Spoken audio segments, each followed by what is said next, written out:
nesse colégio particular que eu estudei, eu era, assim, o cara mais liso da sala. Meus pais se esforçavam muito para pagar aquele colégio.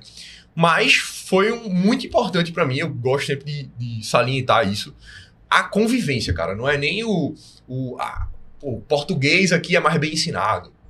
Eles ensinam matemática de uma maneira mais didática. Não é nem tanto isso, mas eu lembro de ter a oportunidade de conviver com pessoas muito mais bem-sucedidas do que as pessoas da minha família, do que os meus vizinhos, do que os meus amigos, do que meus primos do interior. Tipo, nesse colégio, eu comecei a conviver com pessoas que tinham um grau financeiro muito alto.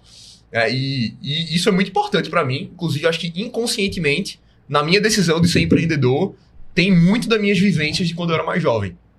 O ambiente que a gente tá, né? Eu lembro um caso bem emblemático, assim, que eu fui fazer um trabalho na casa de um amigo, né? Da escola lá, acabou a aula, a gente foi fazer um trabalho na casa dele e a gente foi almoçar. Aí, tipo, uma terça-feira, assim, um dia de semana normal.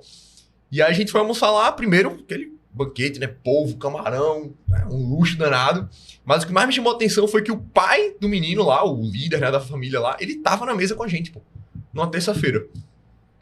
E meu pai não almoçava comigo, porque ele tava sempre na correria, pra cima, pra baixo. Ele tinha que almoçar na rua, porque já tinha outro cliente pra visitar e tal. E eu lembro que eu perguntava assim, né? Pô, o cara novão, de 12, 11, 13 anos, o cara meio curioso, né? E eu perguntava, velho, teu pai trabalha com o quê, pô? Vocês moram num apartamento top aqui, né? Na Vida Boa Viagem, que é um dos metros quadrados mais caros aqui de Recife, Pernambuco, eu diria. E, pô, teu pai tá aqui, né? Meio-dia almoçando com a gente. Ele fala, não, pô, meu pai é dono de uma grande indústria de carnes. E aí conversava com outro, né? Em outro cenário, fazendo trabalho também na escola. Pô, tô vendo que tem... Eu lembro de um amigo meu que ele tinha um cozinheiro em casa, pô. Tinha uma babá, uma faxineira e um cozinheiro, um chefe. Que dizia, tu quer o quê? Não, faz um crepe de Nutella aqui. Que absurdo, pô, uma quarta-feira de tarde. E eu perguntava, pô, teu pai trabalha com o quê? Ele é dono de um hotel aqui em Recife. Dono. Então lá eu tive a oportunidade de conviver com vários amigos que eram filhos e filhas de empreendedores e empreendedoras. E isso ficou na minha mente. Então, foi muito importante para mim, porque eu consegui ter acesso a uma realidade que eu não tinha. Eu não sabia nem que existia. E aí teve um outro momento, que foi no ensino médio. Meu pai perdeu aquele bom emprego que ele tinha, veio trabalhar numa empresa bem menor, ganhando bem menos. Minha mãe era gerente de um armazém, foi demitida, o armazém fechou, na verdade faliu. Ela começou a fazer bolo, trabalhar como autônoma, fazendo tortas e tal. E aí eu comecei a estudar em colégio público. E eu me mudei. Isso foi outro ponto também, eu me mudei. Morei em Boa Viagem por um tempo, depois morei em Aldeia. E aí nessa época eu fui morar na Brasília Teimosa, que é uma comunidade que tem aqui... Na verdade, quando eu nasci, era bem novinho, eu morei na Brasília Teimosa, depois me mudei para Boa Viagem e tal. E aí no ensino médio voltei para morar na Brasília. Então, estudei em colégio público, em bons colégios, mas assim, né, tinha esse lance de pessoas com uma classe social um pouco mais baixa e tal. E isso foi muito importante para mim.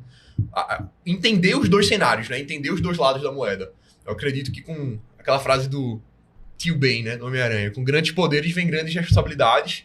Tipo, hoje eu tenho muitas responsabilidades, né? Eu tenho que tomar decisões que influenciam a vida de muitas pessoas e ter esse background de ter vivido as duas experiências, né? De ter estado com pessoas mais bem-sucedidas e também ter estado com pessoas que não tinham tantas condições.